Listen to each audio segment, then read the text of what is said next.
so bright right behind you. I need to like cherry pie. The cherry pie. You remember that? Cherry pie.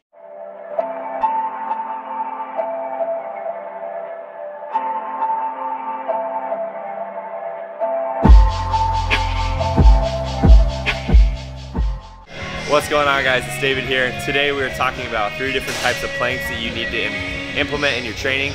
And I've heard a lot of people talking about a lot of low back pain recently. And in my opinion, if you have a lot of low back pain and problems down there, it's probably because something in here is either tight or underactive. So we're going to show you 3 different ways to actually do planks that you haven't really done before to help stabilize your spine and your low back. Exercise number 1 is called a Copenhagen plank. You guys probably haven't done this before. I'm going to throw in a little difficulty and we're going to use a band around our feet. So basically what you're going to do is you're going to have your top foot on a small box. Make sure your thigh and leg is parallel to the ground, and that bottom knee is going to be tucked up here. And what we're trying to do is we're trying to get hip extension. If you see me from the side, we're trying to get hip extension here and hip flexion here. So we don't want to be back here with our hips back. You want to be fully extended in that plank all the way here, and that knee up as hard as you can. So the band is going to be around your feet, and you're pulling as hard as you can on that band here and extending your hips, keeping a perfect straight line between your upper body and your lower body.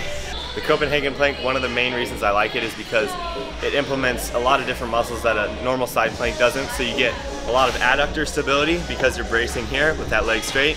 You get hip flexor because you're activating in here, and you also get obliques on this side, and you're also transverse abdominis from just bracing and keeping your core neutral that whole time. So you get your core and a lot of your leg musculature, which is pretty much what any lower body exercise requires. Pretty winded from doing that first one, but the second one is an abductor plank. That's what I call it. I'm not sure the actual name, but you're going to have your bottom foot on the box now, so the outside of your foot is going to be on the box. You're going to have a band around your feet just like we did in the other one, and what you're doing is the same exact thing. We're here, we're having that outside of the foot on the box, keeping this leg completely straight, hips extended.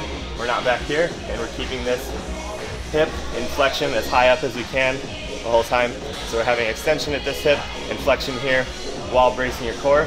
So a lot of different things happening. You're going to feel this in the glute from bracing you laterally, so you don't side bend down here, and you're also going to feel it oblique, and that same thing, hip flexor on this side. The third exercise is going to be a TRX body saw. If you do not have a TRX, there are other implements you can use. You can put your feet up on a ball or some other small stability utensil. Start that over. Apparatus. Apparatus? Is that probably just a small stability ball or a ball? But this is one of my favorites for preventing extension here, because what we're trying to do is we're scooting back towards the wall and we're making the plank harder as we go arms overhead. And essentially we need to prevent this movement from happening, so keeping the core tight, which is the main function of your rectus abdominis. It's not really movement, it's more preventing of movement in my mind. So if you want to have a stable spine for any squats, deadlifts, this is a huge one to make sure you're keeping a rigid spine here. And same thing with the other side planks. It's essential for preventing movement and being stable in any huge compound lift that you're doing. Got to make sure we're bracing using all these muscles properly. So hopefully you guys now have 3 different planks that you can implement in your routine.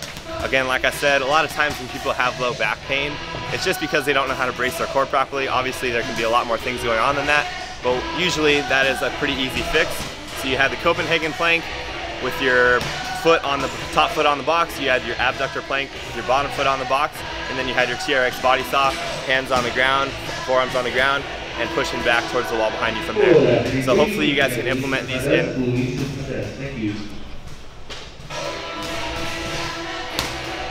Are we still going? So hopefully you guys can implement these into your training routine.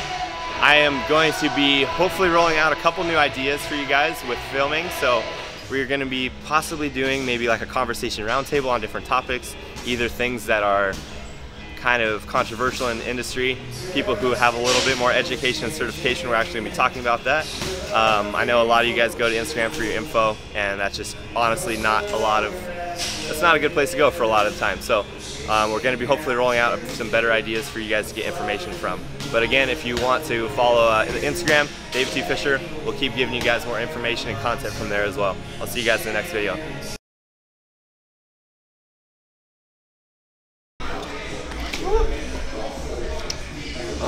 good.